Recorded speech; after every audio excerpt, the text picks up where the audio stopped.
அஸ்ஸலாமு அலைக்கும் வரஹ்மத்துல்லாஹி வபரகாத்துஹு. நான் அர்ஷத் ஷனான், உங்கள் எல்லோருக்கும் நன்கு பரிச்சயமானவன்.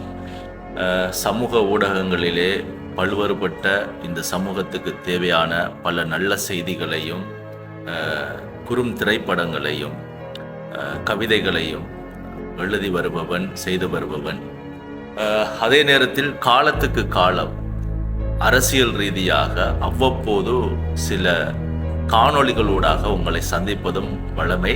நான் நினைக்கிறேன், கடைசியாக மைத்திரிபால சிறிசேன அவர்கள் தேர்தல் கேட்ட நேரத்தில் இது போன்ற ஒரு காணொளியை வெளியிட்டிருந்தேன். அரசியலுக்கும் எனக்கும் இடையிலான தொடர்பு என்ன என்று நீங்கள் அதிகமாக யோசிப்பீர்கள். எனக்கும் எந்த கட்சிகளுக்கும் எந்த ஒரு தொடர்புமே கிடையாது. ஏனெனில் நான் கட்சி சார்ந்த அரசியலை சேர்ந்தவன் அல்ல, கொள்கை ரீதியான அரசியலை உடையவன். காலத்துக்கு காலம் அவ்வப்போது வரக்கூடிய தேர்தல்களில் நான் ஒவ்வொரு கட்சிகளை பிரதிநிதித்துவப்படுத்தி பேசுவதுண்டு. அது உண்மையிலே கட்சி சார்ந்து நான் பேசுவது கிடையாது. அந்த கட்சியிலே இருக்கக்கூடிய அந்த காலப்பகுதியிலே கேட்கக்கூடிய வேட்பாளர்களை அனலைஸ் பண்ணி அவங்கக்கிட்ட இருக்கக்கூடிய ப்ளஸ் அண்ட் மைனஸ், இந்த சமூகத்துக்கு, இந்த ஊருக்கு, இந்த நாட்டுக்கு என்ன நலவுகள் உள்ளது, என்ன கெடுதிகள் உள்ளது என்பவற்றை அனலைஸ் செய்து அதன் பின்னர் ஒருவரை தெரிவு செய்துதான் நான் உங்களோடு பேசுவேன். அப்படித்தான் இறுதியாக நடந்த ஜனாதிபதி தேர்தலுக்கு முன்னர் நடந்த ஜனாதிபதி தேர்தலிலே பேசியிருந்தேன். அந்த நேரத்திலே மஹிந்த ராஜபக்ஷ அவர்களின் குடும்பத்தின் இனவாத அரசியலின் உச்சகட்டத்தில் முஸ்லிம்கள், சிறுபான்மை மக்கள் நசுக்கப்பட்ட போது ஆட்சி மாற்றம் ஒன்று தேவை என்பதை கருத்தில் கொண்டு அந்த ஒரு காரணத்திற்காக மைத்திரிபால சிறிசேன அவர்களை ஆதரிக்க வேண்டும் என்று இது போன்ற ஒரு காணொளியை வெளியிட்டிருந்தேன். அது காலத்தின் தேவை அதுவாக இருந்தது. அப்பொழுது அது பேச வேண்டிய தேவை ஏற்பட்டது. அதன் பின்னர் சுபிட்சமான ஒரு ஆட்சி முறை நீடித்திருந்ததையும் எங்களால் பார்க்கக்கூடியதாக இருந்தது. இந்த தடவை நாங்கள் எது பற்றி பேச வேண்டி இருக்கிறது என்றால், நாடு பொருளாதார ரீதியாக நலிவடைந்து, சிதைவடைந்து, வெளிநாட்டு தொடர்புகள் அற்று, கடன் சுமை அதிகரித்து, இக்கட்டான நிலையிலே சாமானிய மக்கள் இந்த நாட்டிலே வாழ்வதற்கு எந்த வகையிலும் உசிதமற்ற ஒரு நாடாக போயிருக்கிறது. ஆக அது பற்றிய சிந்தனையோடு தான் இன்றைய இந்த தேர்தலை நாங்கள் எதிர்கொள்ள வேண்டிய தேவை ஏற்பட்டிருக்கிறது. ஆக தேர்தல் வேட்பாளர்கள் பலர் இருக்கின்றார்கள். ஜனாதிபதி தேர்தலிலே கேட்கக்கூடியவர்கள், அதில் முக்கியமானவர்கள் ஒரு 5 பேர் இருக்கின்றார்கள். அவர்களில் நாங்கள் யாருக்கு வாக்களிக்க வேண்டும் என்ற சிந்தனையோடு மிகச்சரியாக தூர நோக்கோடு ஆராய்ந்து வாக்களிக்க வேண்டிய ஒரு தேவை இருக்கிறது. அது பற்றியே உங்களோடு பேச வந்திருக்கிறேன். மீண்டும் நான் ஒரு விடயத்தை பதிவு செய்து கொள்கிறேன். என்னை எந்த அரசியல் மேடைகளிலும் நீங்கள் பார்க்க முடியாது. எந்த கட்சிக்கும் சோரம் போகாதவன், இந்த ஊரின் மீதும் மக்களின் மீதும் சமூகத்தின் மீதும் அதிக பெற்றுக்கொண்டவன் என்பதனால் எனக்கும் அரசியலுக்கும் இடையிலான தொடர்பு, நான் புரிந்து கொண்ட அரசியலை எது சரியாக இருக்கும் என்ற அந்த வேட்பாளரை உங்களுக்கு அடையாளப்படுத்தி காட்டுவதே உங்கள் சிந்தனைக்காகவே இந்த காணொளி. இதுதான் எனக்கும் அரசியலுக்கும் இடையிலான தொடர்பு. இந்த தேர்தல் முடிந்துவிட்டால் அது பற்றி நான் பேசப் போவதில்லை. மீண்டும் ஒரு தேர்தல் வரும்போதுதான் பேச வேண்டிய தேவை ஏற்படும் என்பதையும் இந்த நேரத்திலே நான் பதிவு செய்து கொண்டு நாங்கள் இந்த உரையாடலுக்குள் செல்லலாம் என்று நினைக்கின்றேன். இதிலே முதலாவதாக மஹிந்த ராஜபக்ஷ அவர்களுடைய குடும்பத்தை பிரதிநிதித்துவப்படுத்தி தேர்தலிலே களமிறங்கியிருக்கின்ற நாமல் ராஜபக்ஷ, இவருக்கு நாங்கள் ஏன் வாக்களிக்க கூடாது என்பதற்கு பல காரணங்கள் இருக்கின்றது. அதில் அடிப்படையான காரணம், சிறுபான்மை மக்கள் மீது கட்டவிழ்த்தப்பட்டிருக்கின்ற இனவாத அரசியலை வைத்தே இவர்கள் காலத்துக்கும் அரசியல் செய்து வந்திருக்கின்றார்கள். ஆக எக்காலத்திலும் இவர்களுக்கு வாக்களிக்க கூடாது. இவர்கள் எந்த நாட்டுடைய சட்டதிட்டங்களையும் எந்த நாட்டுடைய பரிந்துரைகளையும் கூட ஏற்றுக்கொள்ள மாட்டார்கள். உதாரணத்திற்கு, கொரோனா காலப்பகுதியிலே கொரோனா ஜனாசா அடக்கப்படுவதனால், நல்லடக்கம் செய்யப்படுவதனால் எந்த ஒரு தொற்றும் பரவுவதற்கு வாய்ப்பில்லை என உலகமே சேர்ந்து சொன்ன பொழுதும் ஏற்றுக்கொள்ளாத மிக மிலேச்சத்தனமான முடிவுகளை எடுக்கக்கூடிய ஆட்சியை செய்தவர்கள் இவர்கள் அது ஒன்று போதும். உதாரணத்திற்கு, இவர்களுடைய காலப்பகுதியிலே பல அடக்குமுறைகளும் பல வன்முறைகளும் சிறுபான்மை சமூகத்துக்கிடையான செயல்பாடுகளையும் பட்டியலிட்டு கொண்டே போகலாம். முள்ளிவாய்க்கால் தொடங்கி ஒரு போர் வெற்றி கொள்ளப்படுகிறது, அது இந்த நாட்டுக்கு மிக தேவையான ஒன்று. போரின் தர்மங்கள், போரின் நேர்மையான தன்மைகள் பேணப்பட்டு அந்த யுத்தம் வெற்றி கொள்ளப்பட வேண்டும் என்பதும் இந்த உலகத்துடைய மரபாகவும் தர்மமாகவும் இருக்கிறது. அந்த வகையிலே முள்ளிவாய்க்கால் தொடர்பான சர்ச்சைகள் சேனல் 4 காணொளியில் வெளியாகி எங்களை அனைவரையும் அதிர்ச்சிக்குள்ளாக்கியது. அது தொடர்பாக இதுவரை எந்த ஒரு தீர்மானங்களையும் அவர்கள் திட்டவட்டமாக தெளிவுபடுத்தாமல் இருக்கின்றார்கள்.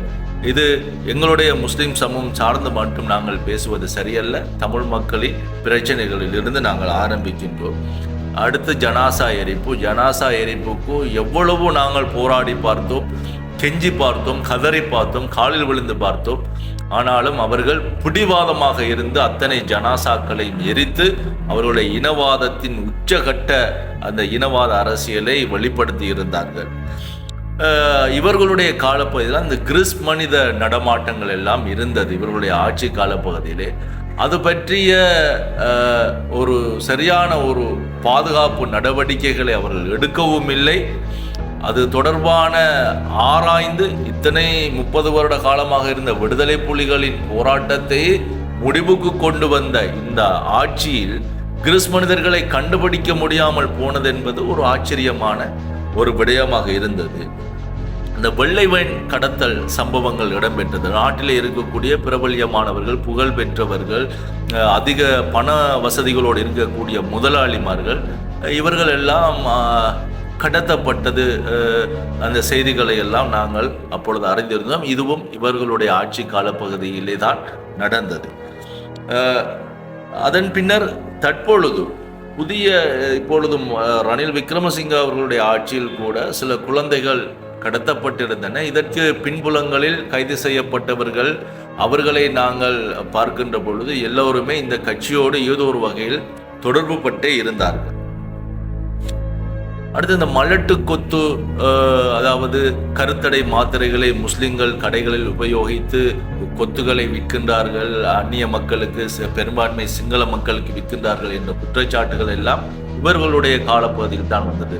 டாக்டர் ஷாஃபியுடைய கைது, அதாவது கருத்தடை ஆப்ரேஷன்களை அவர் செய்கின்றார், கருத்தடை மாத்திரைகளை பயன்படுத்துகின்றார் என்றெல்லாம் பல குற்றச்சாட்டுகள் இவர்களுடைய காலப்பகுதியிலே இன வன்மத்தை உண்டாக்குவதற்காக, இனவாத அரசியலை செய்வதற்காக கட்டவிழ்த்து விடப்பட்ட போலியான பிரச்சனைகள் தான் இவைகள். அடுத்த புர்கா விவகாரம்.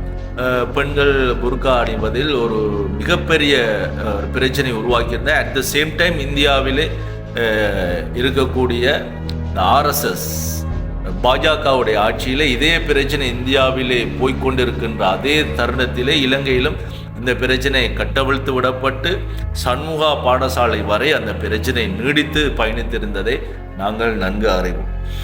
அடுத்து அறகலையில் கூட கடைசியாக நாட்டின் பொருளாதாரம் பாதிக்கப்பட்டு அரசாங்கம் மாற்றப்பட வேண்டும் என்று எல்லா மக்களும், எல்லா சமூகத்தை சார்ந்தவர்களும் கட்சி பேதங்களை மறந்து எல்லோருமாக காலி திடமுகளிலே சென்று போராட்டத்தை நடத்தி கொண்டிருந்த நேரத்திலே அங்கு மிலேச்சத்தனமான தாக்குதல்களை நடத்தி இனவாதத்தை காட்டியவர்கள் நாங்கள் தான் இந்த நாட்டை ஆள வேண்டும் என்பதை எங்களுக்கு மீண்டும் ஒரு முறை அவர்களுடைய அடாவடித்தனத்தால் நிரூபித்து காட்டியதையும் நாங்கள் பார்க்க முடிந்தது.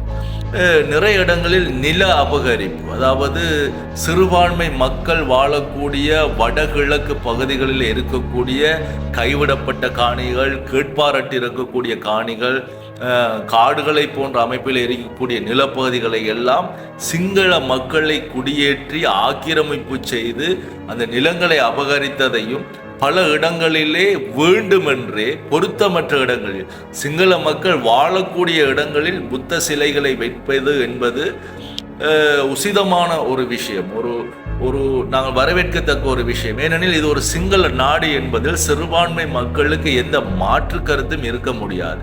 இது சிங்கள நாடு என்பதை நாங்களும் மனதார ஏற்றுக்கொண்டிருக்கிறோம். சிங்கள மக்களுக்கு இங்கு முன்னுரிமை வழங்கப்படும் என்பது எங்களுக்கும் தெரியும்.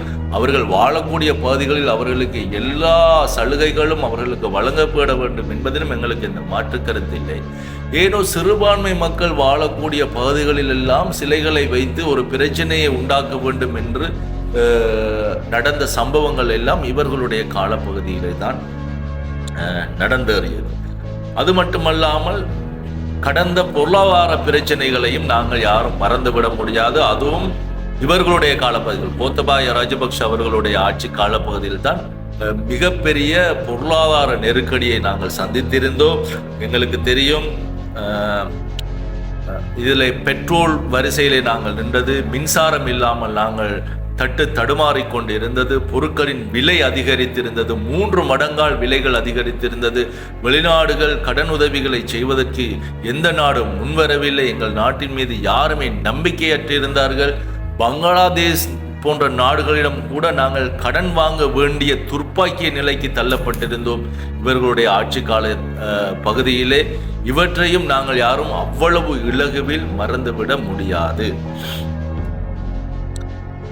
அதே நேரத்தில் பொருளாதார பிரச்சனைக்கு வேறு ஒரு சர்வதேச அரசியல் பார்வை ஒன்று இருந்தாலும், அதாவது இலங்கையில் பொருளாதார பிரச்சனைகள் தோற்றுவிக்கப்பட்டது அமெரிக்காவினால் என்ற ஒரு அரசியல் பார்வை இருந்தாலும், இலங்கையில் மட்டுமல்ல, பங்களாதேஷில் தற்பொழுது நடந்த புரட்சிக்கு பின்னாலும், பாகிஸ்தானில் இம்ரான்கான் பாராளுமன்றத்தில் இருந்து நிராகரிக்கப்பட்டு தூக்கி எறியப்பட்டதற்கு பின்னாலும் அமெரிக்காவுடைய அரசியல் இருக்கிறது என்பது அரசியல் அவதானிகளின்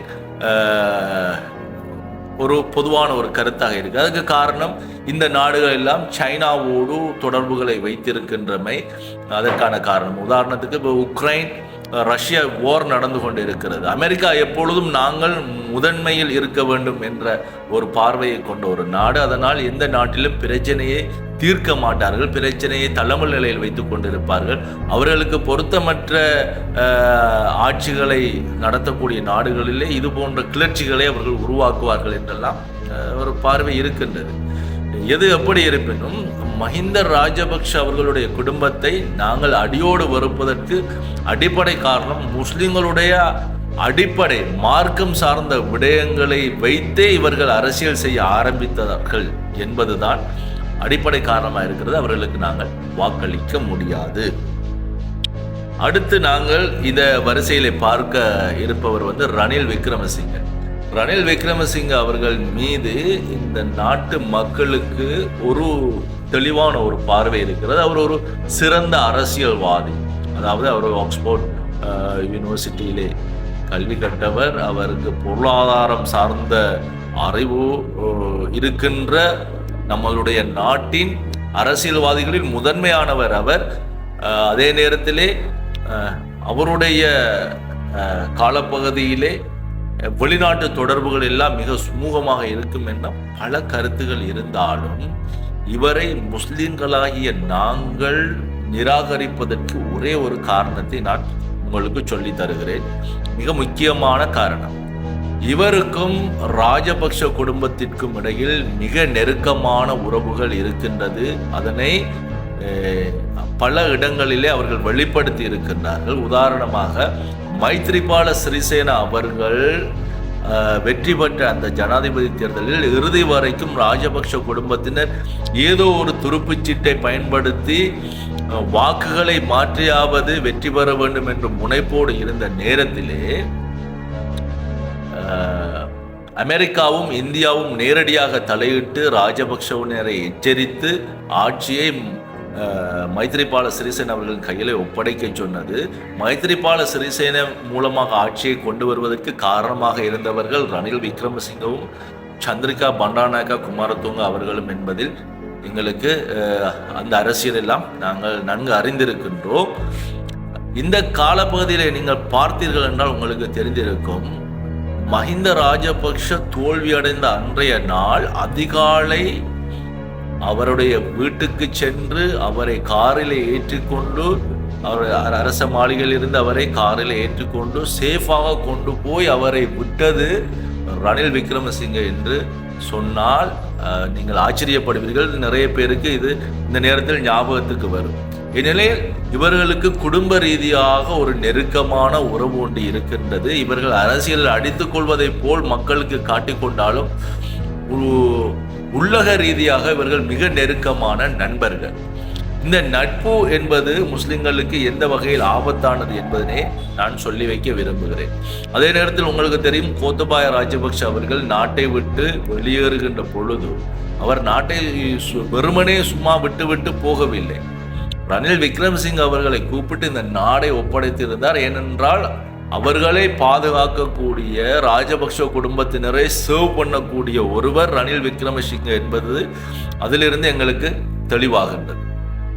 இப்பொழுது ஒருவேளை ரணில் விக்ரமசிங்க அவர்கள் இந்த நாட்டுடைய ஜனாதிபதியாக வந்தால் முஸ்லிம்களுக்கு அது எந்த வகையில் ஆபத்து என்பதை நான் உங்களுக்கு ஒப்புவிக்கிறேன். முதலாவது, ராஜபக்ஷ குடும்பத்தினர் செய்த ஊழலையோ இனவாத அரசியலையோ அவர்களின் காலத்தில் ஏற்பட்ட கொலைகளையோ அல்லது அது சார்ந்த சம்பவங்களை அவர்களுக்கு எதிராக நிறைய குற்றச்சாட்டுகள் இருக்கின்றது. அந்த குற்றச்சாட்டுகளை எல்லாம் இவர் எந்த வகையிலும் விசாரிக்க மாட்டார் என்ற ஒரு நிலைப்பாடு இருக்கிறது. அது எல்லோரும் ஏற்றுக்கொண்ட ஒரு விடயமும் கூட. அவர் நிச்சயமாக அந்த விசாரணைகளை நடத்த மாட்டார்.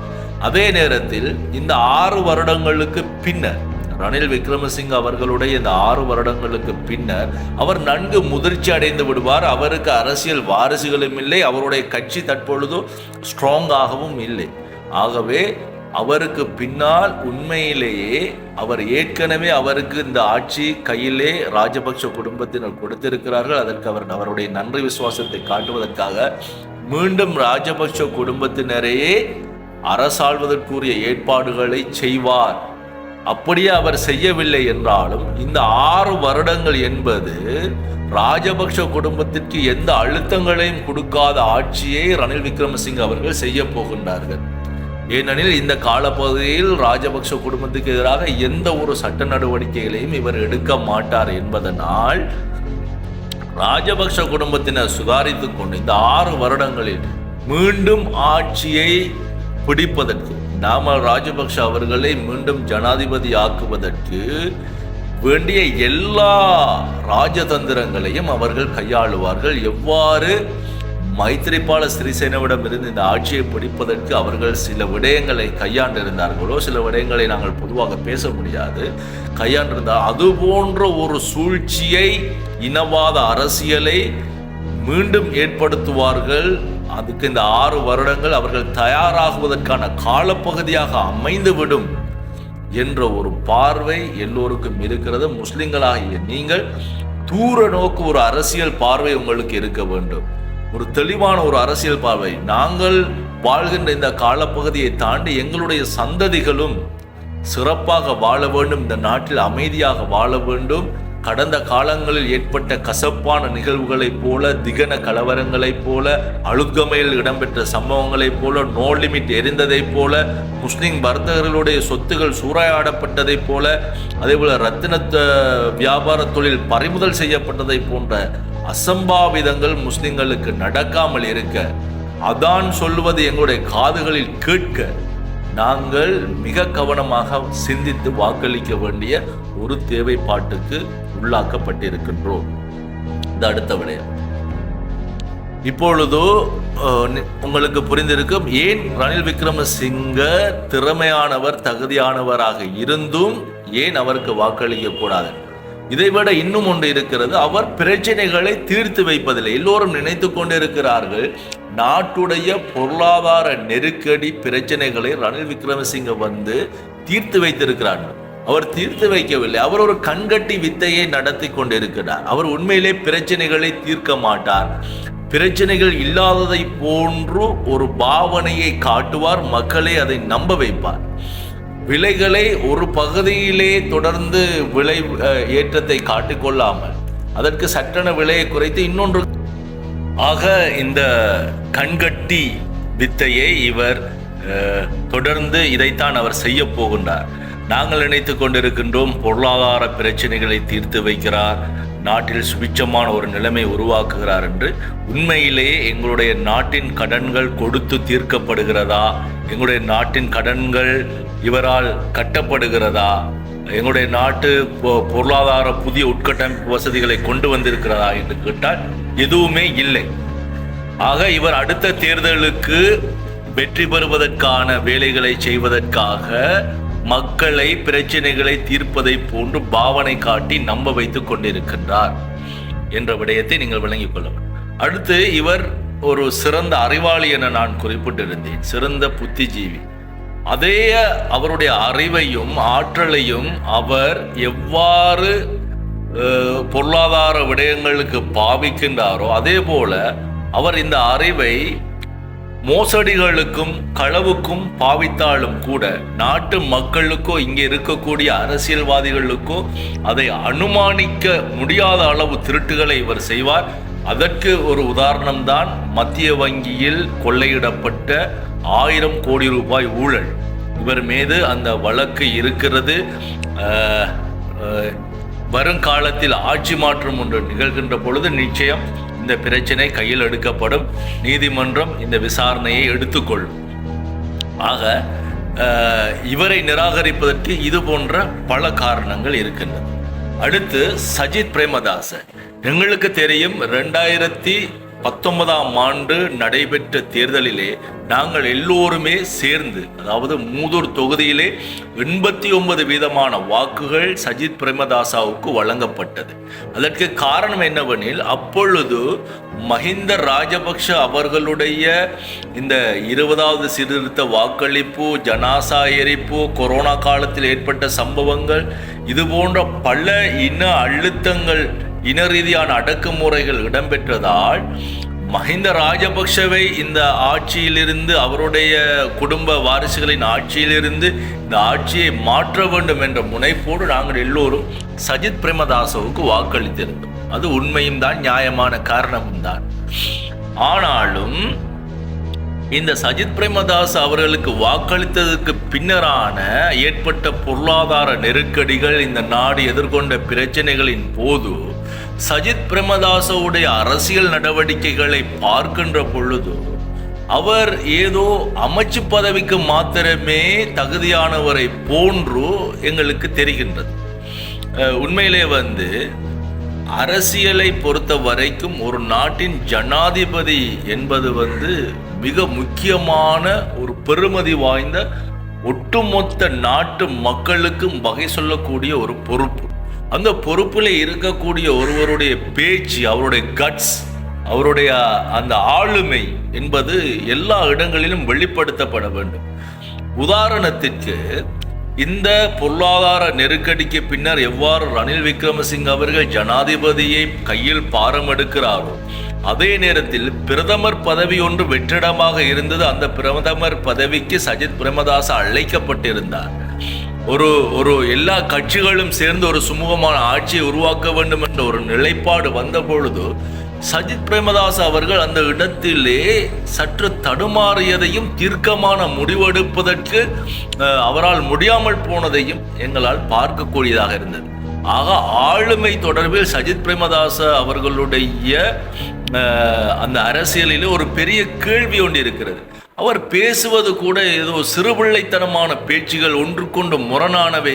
அந்த பேச்சில் ஒரு உறுதியான பேச்சு அற்ற அவருடைய பேச்சின் பாணிகளை எல்லாம் இந்த அரசியல் அவதானிகள் நன்கு அவதானித்துக் கொண்டிருக்கின்றனர். அது ஒரு ஜனாதிபதிக்கான ஒரு பேச்சே கிடையாது. ஒரு ஜனாதிபதி பேசக்கூடிய பேச்சிலே மக்களுக்கு நம்பிக்கை பிறக்க வேண்டும். அந்த நம்பிக்கையை உடைத்து விட்டாரோ, கடந்த காலங்களில் அவருக்கு கோத்தபாய ராஜபக்ஷவோடு அவர் எலெக்ஷன் கேட்ட அந்த நேரத்தில் அவருக்கு கிடைத்த வாக்குகள் கூட இம்முறை கிடைக்குமா என்ற ஒரு சந்தேகத்தை ஏற்படுத்தி இருக்கிறது. இவருடைய கடந்த கால அரசியல் மேடைகள், இவர் பேசுகின்ற விடயங்களும் இவருடைய சில செயற்பாடுகளும் அவ்வாறு சிந்திக்க வைத்திருக்கிறது. அதுபோல நிறைய பேர் இனவாதத்தை ஜேவிபியோடு ஒப்பிட்டு பேசிக்கொண்டிருக்கின்றார்கள். நாங்கள் அதாவது மக்கள் விடுதலை முன்னணியுடைய இனவாதம் என்று குறிப்பிடப்படும் 83ஆம் ஆண்டு கலவரத்தை இவர்கள் பேசுகிறார்கள். நான் பிறந்தது 84ஆம் ஆண்டு. எனக்கு அந்த கலவரம் தொடர்பாக பெரிய அறிவில்லாவிட்டால் நான் பிற்காலத்தில் அது சம்பந்தமாக படித்திருக்கிறேன். ஆனாலும் நாங்கள் கண்ணால் பார்த்த கலவரங்கள் இங்கே நிறையவே இருக்கின்றது. ரணில் விக்ரமசிங்கவுடைய ஆட்சியில் கூட எவ்வளவோ இனவாத அரசியல்கள் நடந்தேறித்தான் இருக்கிறது. அவர் பிரதமராக இருந்த போதுதான் ஈஸ்டர் குண்டுவெடிப்பே நிகழ்ந்தது.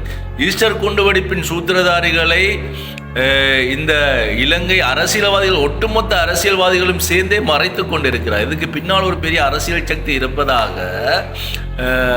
அதாவது கிறிஸ்தவர்களுடைய ஆயரவர்கள் அது சம்பந்தமாக பல விடயங்களை பேசுகின்றார். இதுக்கு பின்னால் ஒரு நட்சத்திர அரசியல்வாதி ஒருவர் இருக்கிறார் என்றெல்லாம் பேசுகிறார். ஆக இந்த சம்பவங்கள் நடந்தது ரணில் விக்ரமசிங்கவுடைய காலப்பகுதி. அதே போல சஜித் பிரேமதாசாவுடைய அப்பா அவர்கள் பிரேமதாசா அவர்களுடைய காலப்பகுதியில் என்னென்ன இதவாதங்கள் நடந்தது என்பதெல்லாம் இந்த ஜெனரேஷனில் இருக்கக்கூடிய எங்களுக்கு நன்றாக தெரியும். ஆக அது நாங்கள் கண்ணால் பார்த்திருக்கிறோம், நடந்த பிரச்சனைகள் எல்லாவற்றையும். மஹிந்த ராஜபக்ஷவுடைய ஆட்சியிலே நடந்த இனவாதங்களை, அடக்குமுறைகளை, அங்கு நடந்த மிலேச்சத்தனமான எல்லா செயல்பாடுகளையும் நாங்கள் பார்த்திருக்கிறோம்.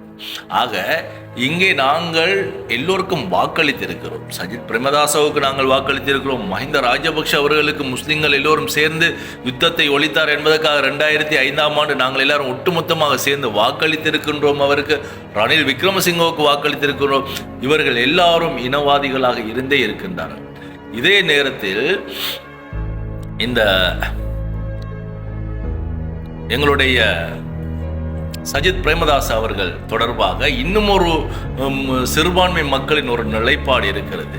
இந்த சஜித் பிரேமதாசோடு இன்று முஸ்லிம் காங்கிரஸுடைய ரவுஃப் ஹக்கீம் அவர்களும், அதே நேரத்திலே அகில இலங்கை மக்கள் காங்கிரஸுடைய ரிசாத் பதுதீன் அவர்களும் சேர்ந்திருக்கிறார்கள். இவர்கள் தொடர்பாக இன்று முஸ்லிம்களுக்கு மிகப்பெரிய ஒரு மாற்று கருத்து எழுந்திருக்கிறது. நான் அண்மையிலே முகநூல்களிலே பார்த்து கொண்டிருக்கிறேன். சில இந்த கட்சிகளை சார்ந்த போராளிகள் மோடத்தனமான அரசியல் பிரச்சாரங்களை முகநூல்களிலே செய்து கொண்டிருக்கிறார்கள். இது உண்மையிலே வன்மையாக கண்டிக்கத்தக்க ஒன்று. அதாவது பிற சமூகத்தினர் எங்களுடைய இந்த அரசியல் அறிவையும் எங்களுடைய அரசியல் அனுபவங்களையும் ஒப்பிட்டு பார்த்து சிரிக்கின்ற வகையிலான அரசியலை இவர்கள் செய்து கொண்டிருக்கின்றார்கள். அதில் ஒன்றுதான் ஜேவிபியை பார்த்து இந்த முஸ்லிம் காங்கிரஸ் போராளிகள் எல்லாம் கேள்வி கேட்கிறார்கள். இவர்கள் என்ன அபிவிருத்தியை செய்தார்கள்? எங்களுடைய ஊருக்கு, குறிப்பாக மூதூருக்கு என்ன அபிவிருத்தியை செய்தார்கள்? மூதூருக்கு அபிவிருத்தியை செய்வதற்கு நீங்கள் எப்பொழுது ஜேவிபிக்கு வாக்களித்தீர்கள்? நீங்கள் வாக்களித்தது முஸ்லிம் காங்கிரஸுக்கு. அவர்கள் காலாகாலமாக எதையும் செய்யவில்லை. இந்த 5 விரல்களுக்குள் கூட சொல்ல முடியாத அளவு சேவைகளை அவர்கள் செய்திருக்கின்றார்கள் இவ்வளவு காலம். ஆனால் நீங்கள் கேள்வி கேட்பது என்னவோ ஜேவிபி இடமாக இருக்கிறது. இது எவ்வளவு மோடத்தனமான ஒரு அரசியல் என்பதை நீங்கள் புரிந்து கொள்ளுங்கள். நான் சில கேள்விகளை இப்பொழுது உங்கள் முன் வைக்கின்றேன். இந்த கேள்விகளுக்கு உங்களால் பதில் சொல்ல முடிந்தால் நீங்கள் பின்னூட்டத்திலே அதற்கான பதில்களை தெளிவாக இடுங்கள். இதுவும் சஜித் பிரேமதாஸ் அவர்களுக்கு வர வேண்டிய வாக்குகள் வராமல் போனதற்கான காரணங்கள் என்பதையும் மனதில் வைத்துக் கொள்ளுங்கள். அதில் முதலாவது தான் இந்த 20க்கு வாக்களித்த முஸ்லிம் காங்கிரஸ் அது தொடர்பான ஓப்பன் ஸ்டேட்மெண்ட்டை எப்பொழுதாவது பேசியிருக்கிறார்களா? அவர்கள் மேடைக்கு மேடை மாறி மாறி பேசுவதை பற்றி நான் கேட்கவில்லை. அவர்கள் அங்கொன்று பேசுவார்கள், சம்மாந்துறையில் ஒன்று பேசுவார்கள், சாய்ந்த மருதில் பேசுவார்கள், மூதூரில் வந்து இம்முறை உங்களுக்கு தான் தேசிய பட்டியல் என்று சொல்வார்கள். இதை பற்றியெல்லாம் என்னுடைய கேள்விகள் கிடையாது. 20க்கு முஸ்லிம் காங்கிரஸ் கட்சி வாக்களித்திருக்கிறது. 2 பேர் அதற்கு வாக்களித்திருக்கிறார்கள். ஒருவர் திருகோணமலையைச் சேர்ந்த எம்எஸ் தௌஃபிக் அவர்கள், அடுத்த ஹாஃபிஸ் நசீர் அவர்கள் வாக்களித்திருக்கிறார்கள். அவர்கள் இருவரும் ஓப்பனாக சில இடங்களில் பேசிய விஷயங்கள், இது தலைவருடைய பரிந்துரைக்கு அமையவே நாங்கள் வாக்களித்தோம் என்று சில இடங்களில் பேசப்பட்டிருக்கிறது இது தொடர்பாக. ஆக நீங்கள் டீல் பேசிக்கொண்டு காசி வாங்கினீர்களா?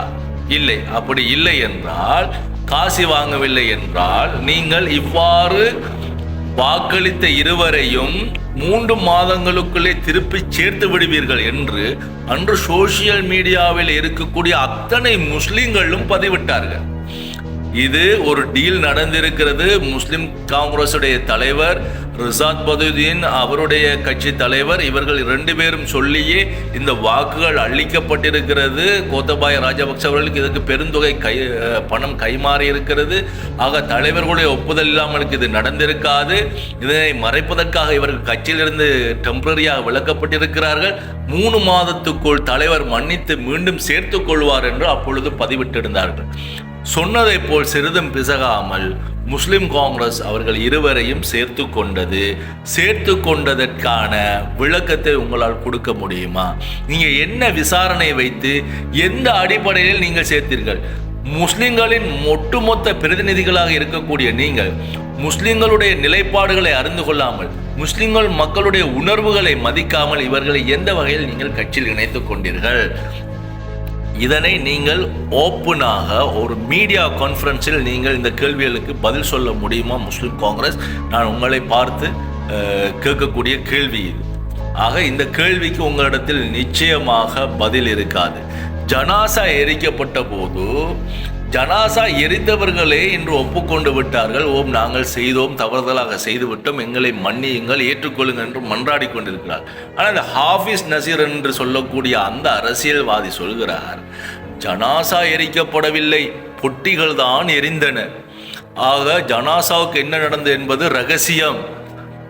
அப்படின்னா என்ன கருத்து? அவர் ஜனாசா எரிக்கப்படவில்லை, அது நாங்கள் பாதுகாப்பாக அதை கொண்டு போய் அடக்கிவிட்டோம், வெறும் பொட்டிகளை கண்துடைப்புக்காக சிங்கள மக்களை நம்ப வைப்பதற்காக எரித்தோம் என்று அப்பட்டமான பொய்யை சொல்லுகிறார். அவரையும் நீங்கள் கட்சியில் தான் வைத்துக் கொண்டிருந்தீர்கள். என்ன நடவடிக்கை எடுத்தீர்கள்? எதுவுமே கிடையாது. சரி, மூதூர் மக்களுடைய அரசியலுக்கு வருகிறேன். இந்த எம்எஸ் தௌஃபீக் அவர்கள்தான் இந்த வாக்களித்த நபர். அவர் இந்த மூதூர் அரசியலிலே பல விளையாட்டுகளை விளையாடுகின்றார். உங்களுக்கு தெரியும், கடந்த காலத்திலே ஒரு தேர்தல் ஒன்று வந்தது, பாராளுமன்ற தேர்தலிலே. அவர் என்ன செய்கிறார் என்றால், மூதூர் மக்கள் எல்லோரும் ஏகோபித்து எல்லா முஸ்லிம் காங்கிரசுடைய உயர்பீட உறுப்பினர்கள் சகல மக்களும் ஒன்று சேர்ந்து எவ்வாறு திடீர் தௌஃபீக் அவர்களை ஏற்கனவே நாங்கள் ஒரு பாராளுமன்ற உறுப்பினராக பார்த்து நாங்கள் அழகு பார்த்தோம், அதுபோன்று மீண்டும் எல்லோரும் சேர்ந்து உருவாக்க வேண்டும் ஒரு எண்ணத்தோடு தாருசலாமுக்கு கதைக்க போகின்ற நேரத்திலே தலைவர் வேறொரு கட்சியோடு டீல் பேசிக்கொண்டிருக்கிறார். இங்கே யார் மூதூர் சம்பந்தமான ஒரு விடயம் பேசப்படுகிறது, மூதூரில் இருக்கக்கூடிய உயர்பீட உறுப்பினர்களுக்கு கூட தெரியாமல், முஸ்லிம் காங்கிரஸில் இருக்கக்கூடிய உயர்பீட உறுப்பினர்களே, நீங்கள் இந்த கேள்விக்கு பதில் சொல்லியாக வேண்டும். இது உண்மையா பொய்யா என்பதனை பதில் சொல்லியாகும். ஆக இவ்வாறு நடந்து கொண்டு இன்னொரு கட்சியோட டீல் பேசப்பட்டு எம்எஸ் தௌஃபீக்குடைய சதி. ஏனென்றால் முஸ்லிம் காங்கிரஸில் ரோஃபைக்கும் என்ன சொன்னாலும் முயலுக்கு 3 கால் என்றாலும் தலைவரை என்று சொல்லக்கூடிய எம்எஸ் தௌஃபீக்கை ரோஃபைக்கும் எல்லா சந்தர்ப்பங்களிலும் காப்பாற்றுவார் என்பது எங்களுக்கு தெரியும். அதனால் எம்எஸ் தௌஃபீக்கை இந்த தேர்தலிலே மூதூர் மக்களை எம்எஸ் தௌஃபீக்கு வாக்களிக்க வேண்டும். 2 வேட்பாளர்கள் இறக்கப்பட்டால் மூதூரா நிற்கின்ற நில்லுக்கு எம்எஸ் தௌஃபீக்கு வாக்கு போட மாட்டார்கள். இறக்கப்படும் அந்த வேட்பாளர், அதாவது திடீர் தௌஃபீக்கு இறக்குவதாகவே மூதூர் மக்கள் முடிவெடுத்திருந்தார்கள். அவருக்கு வாக்கு போடுவார்கள். எம்எஸ் தௌஃபீக் இல்லாமல் போய்விடுவார். திடீர் தௌஃபீக் வந்தால் முஸ்லிம் காங்கிரசுக்குள் பெரிய பிரச்சனை வரும், நிறைய கேள்விகள் கேட்பார், ஊழலை பற்றி கேட்பார், காசு கணக்கு கேட்பார் என்ற பயத்திலே நீங்கள் என்ன செய்தீர்கள்? இன்னொரு கட்சியோடு டீல் பேசிக்கொண்டு வேட்பாளராக ஒரு டம்மி வேட்பாளரை இறக்குகிறீர்கள். எங்கே? மூதூரிலே. அதற்கு மூதூர் மக்கள், முஸ்லிம் காங்கிரஸ் போராளிகள் எல்லோரும் சேர்ந்து உங்களுக்கு அடித்த அடிதான் எல்லோருமாக அரசியலிலே இனி வாழ்வா சாவா என்ற இறுதி கட்டத்தில் வந்த மௌரூஃப் அவர்களுக்கு, லாமன மௌரூஃப் என்று சொல்லக்கூடிய லாமன மௌரூஃப் அவர்களுக்கு எந்த பிரச்சாரமும் இல்லாமல் மூதூர் முஸ்லிம்கள் அனைவரும் அவருக்கு வாக்கு போட்டு அதிக மனாப்பையில் அவர் வெற்றி பெற்றிருந்தார் அந்த தேர்தலில். இது மூதூர் முஸ்லிம்களுக்கு நீங்கள் செய்த மிகப்பெரிய ஒரு அநியாயம்.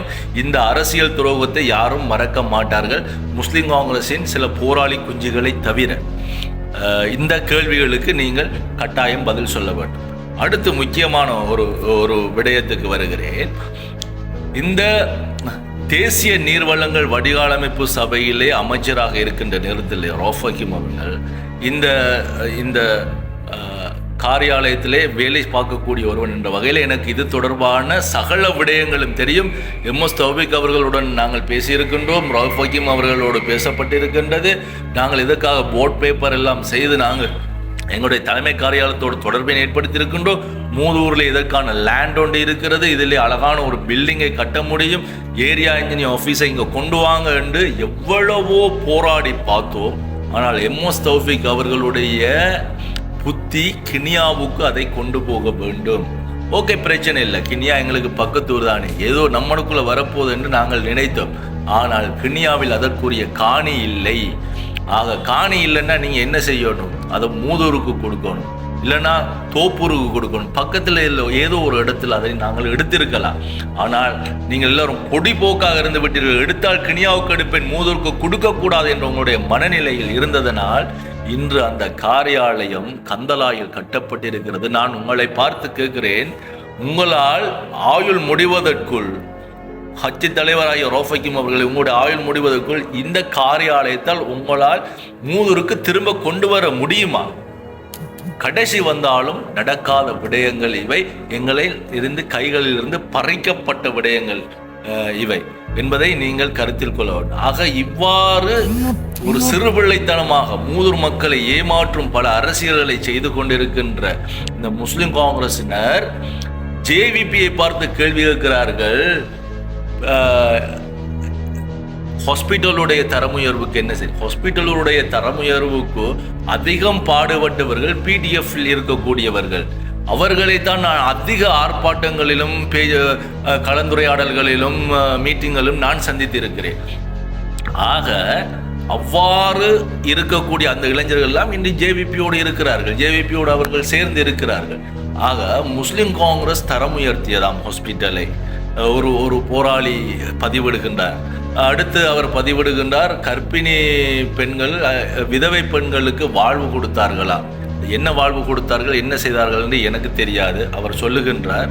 அடுத்து இன்னும் ஒரு பிரச்சனையை அவர் இது போல பேசியிருந்தார். இதெல்லாம் சிறுபிள்ளைத்தனமான கேள்விகள். இதெல்லாம் நீங்கள் யாரை கேட்க வேண்டும் என்றால், ஆட்சியில் நீங்கள் யாரை வைத்திருக்கிறீர்களோ, யாருக்கு ஒட்டுமொத்த மக்களும் சேர்ந்து வாக்களிக்கிறீர்களோ அந்த கட்சியை கேட்பதை விட்டுவிட்டு நீங்கள் வாக்கை போடாத ஒரு கட்சியிடம் கேள்வி கேட்டுக்கொண்டு இருக்கிறீர்கள். இது எவ்வளவு முட்டாள்தனமான ஒரு விடயம் என்பதை சிந்திக்க வேண்டும். ஆக இவ்வாறான அரசியல் துரோகங்களை முஸ்லிம்களுக்கு செய்த ரவுஃப் ஹக்கீம், ரிசாத் பதியுதீன் ஆகிய இருவருக்கும் எதிராக முஸ்லிம் மக்கள் திரும்பி இருக்கிறார்கள். ஆக சஜித் பிரேமதாசவுக்கு அவர்கள் இம்முறை ஆதரவு கொடுக்காவிட்டிருந்தால் சிலவேளை முஸ்லிம் மக்கள் அவர்களுக்கு வாக்களித்திருப்பார்கள். ஆனால் இதை நான் ஒரு அரசியல் ஒரு காரணமாக நான் சொல்லவில்லை. ஆனால் இந்த வாக்குகள் ஏன் உடைகிறது என்பதனை நான் இங்கே பதிவு செய்கிறேன்.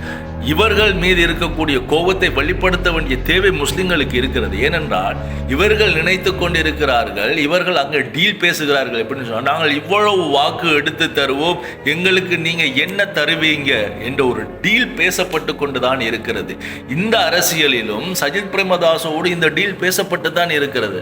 ஆக முஸ்லிம் மக்களே, நாங்கள் இந்த கட்சிகளுக்கு பின்னால் இல்லை என்பதை நீங்கள் நிரூபித்தாக வேண்டிய நேரம் இது. இந்த தலைவர்களுக்கு நாங்கள் சரியான பதிலடி கொடுக்கின்ற பொழுது எதிர்கால முஸ்லிம்களுடைய அரசியல் மிகச் சிறப்பாக இருக்கும் என்பதற்காக இவர்கள் எந்த கட்சியில் சார்ந்திருக்கிறார்களோ அந்த கட்சிக்கு வாக்களிக்க கூடாது என்ற நிலைப்பாட்டை நாங்கள் எடுக்க வேண்டிய ஒரு தேவை இருக்கிறது என்பதை நிறைய முஸ்லிம்கள் தங்களுடைய கொள்கையாக வைத்திருக்கிறார்கள். நான் சொல்லவில்லை. இந்த நிலைப்பாட்டில் அதிகமான முஸ்லிம்கள் சஜித் பிரேமதாசவுக்கு சென்ற ஜனாதிபதி தேர்தலில் வாக்களித்த முஸ்லிம்கள் இம்முறை அவருக்கு எதிராக வாக்களிக்க தயாராக இருக்கிறார்கள் என்பதையும் நீங்கள் கருத்தில் கொள்ள வேண்டும். ஆக சஜித் பிரேமதாசவை நாங்கள் நிராகரிப்பதற்கான காரணம் அவர் ஆளுமை தொடர்பான முக்கியமான பிரச்சனை ஒன்று இருக்கின்றது. அதே நேரத்திலே எங்களுடைய முஸ்லிம் தலைமைகள் அவரோட சைட் நிற்கிறதுனால இன்று நம் நாட்டிலே அதிக மக்களுடைய விருப்பத்தை வென்று அவர்கள் வெளிப்படுத்தி கொண்டிருக்கின்ற, யார் ஜனாதிபதியாக வர வேண்டும் என்று தங்களுடைய கருத்துக்களை பதிவு செய்து கொண்டிருக்கின்ற அனுரகுமார திசாநாயக்க அவர்கள் பற்றி பேசுவதற்கு முன்னர் ஒரு விடயத்தை சொல்கிறேன். இங்கு நான் குறிப்பிடப்படுகின்ற விடயங்கள் யாவும் தற்கால அரசியலில் இருந்து ஆராய்ந்து எடுக்கப்பட்ட விடயங்களை பற்றி பேசிக் கொண்டிருக்கிறேன். சில வேளைகளில் இப்பொழுது என்னுடைய தெரிவு அனுரகுமார திசாநாயக்கவாக இருந்தாலும் சில வேளைகளில் அவர் ஆட்சிக்கு வந்ததற்கு பின்னர் நாம் நினைத்ததை போன்று இல்லாவிட்டால் நிச்சயமாக அவருக்கு எதிராக நான் பதிவுகளை இடுவேன். அதில் என்ற மாற்று கருத்தும் இல்லை. அவருடைய ஆட்சி அவர் வாக்களித்ததை போன்று ஊழலற்ற நேர்மையான சிறந்ததொரு ஆட்சி, நல்லதொரு பொருளாதார அபிவிருத்தி, சிறந்த திட்டமிடல் இவைகள் இல்லாத பட்சத்தில் நிச்சயமாக அவருக்கு எதிரான கேள்விகளை முதலில் கேட்பவன் நானாக இருப்பேன் என்ற ஒரு விடயத்தை பதிவு செய்து கொண்டு, உண்மையிலே நாங்கள் சில அரசியல் ஆய்வுகளை செய்து ஒருவரை வாக்களிப்பதற்காக தெரிவு செய்கின்றோம். ஆனால் உண்மையில் அவர் வந்ததற்கு பின்னர் என்ன செய்ய போகிறார் என்பது நிச்சயமாக யாருக்குமே தெரியாது. நம்பிக்கையின் அடிப்படையிலே தான் நாங்கள் தெரிவு செய்வோம். அவர் சிறந்த ஆட்சிகளை செய்கின்ற பொழுது நாங்கள் தொடர்ந்து அவருக்கு வாக்களிக்கக்கூடியதாகவோ அவருடைய கட்சிக்கு வாக்களிக்கக்கூடியதாகவோ இருக்கும். அவர் மாற செய்கின்ற பொழுது அந்த கட்சியிலே நாங்கள் தொங்கிக் கொண்டிருப்பதற்கு எந்த அவசியமும் கிடையாது என்ற ஒரு அடிப்படை விஷயத்தை இங்கே நான் பதிவு செய்து கொண்டு என்னுடைய இந்த உரையை தொடர்கிறேன். நான் இதுவரைக்கும் ஜனாதிபதி தேர்தல்களில் வாக்களித்த ஒருவருக்கு இரண்டாவது தடவை வாக்களிக்கும்படியாக யாரும் இந்த நாட்டில் ஆட்சியை செய்யவில்லை என்ற ஒரு விடயத்தையும் சொல்லிக்கொண்டு, ஒவ்வொரு ஜனாதிபதி தேர்தல்களிலும் நாங்கள் இன்னொருவரையே தேட வேண்டிய ஒரு துர்ப்பாக்கிய நிலைக்கு தள்ளப்பட்டிருக்கிறோம் என்பதையும் இங்கே சொல்லிக்கொண்டு சஜித் பிரேமதாஸ் அவர்களுக்கு நான் வருகிறேன். மன்னிக்கவும், அனுரகுமார திசாநாயக்க அவர்களுக்கு நான் வருகிறேன். அனுரகுமார திசாநாயக்காவை பொறுத்த வரைக்கும் அவருக்கு வெளிப்படையாக குற்றம் சுமத்துவதற்கோ அவர் இன்ன ஊழலை செய்தார், இன்ன மோசடியை செய்தார் என்று சொல்வதற்கு எந்த ஒரு குற்றமுமே இல்லாததை காணக்கூடியதாக இருக்கின்றது. இதுவே அவருடைய மிகப்பெரிய ப்ளஸ் பாயிண்ட். சில குற்றங்களை சிலர் எழுமாற்றாக ஏனோ அவர் மேல் இருக்கக்கூடிய பயத்திலே அவர் ஆட்சியை கைப்பற்றி விடுவார் என்ற அந்த எதிர்பார்ப்பிலே ஒரு திட்டமிட்டு கட்டவிழ்த்து விடப்பட்ட சில இட்டுக்கட்டப்பட்ட கதைகளை பேசிக்கொண்டிருக்கிறார்களே தவிர உத்தியோகபூர்வமாக இன்ன வழக்கு இன்ன சம்பவம் என்று யாருமே வெளிப்படையாக பேசுவதை காணக்கூடியதாக இல்லை. அடுத்து அவர் மேல் சுமர்த்தப்படுகின்ற அடுத்த குற்றச்சாட்டு 41 வருடங்களுக்கு முன்னர் நடந்த வன்முறைகள், அதற்கு ஜேவிபி துணை போயிருக்கிறது என்று பேசிக்கொண்டிருக்கிறார்கள்.